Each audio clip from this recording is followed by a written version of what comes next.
வணக்கம்.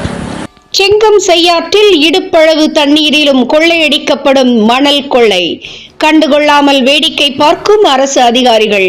திருவண்ணாமலை மாவட்டம் ஜவ்வாதுமலை தொடரில் இருந்து உருவாகி செங்கம் வழியாக செல்லும் செய்யாற்றில் குப்பநத்த முதல் இறையூர் வரை நாள்தோறும் பகல் மற்றும் இரவு நேரங்களில் மணல் கொள்ளை நடைபெற்று வருகிறது.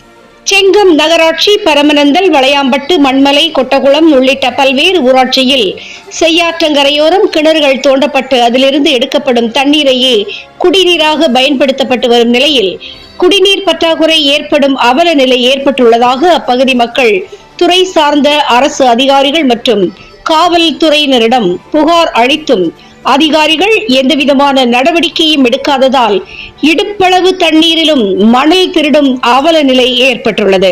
சட்டவிரோதமாக தொடர் மணல் கொள்ளையில் ஈடுபடும் நபர்கள் மீது உரிய சட்ட நடவடிக்கை எடுக்க வேண்டுமென சமூக ஆர்வலர்கள் மற்றும் பொதுமக்கள் கோரிக்கை விடுத்துள்ளனர்.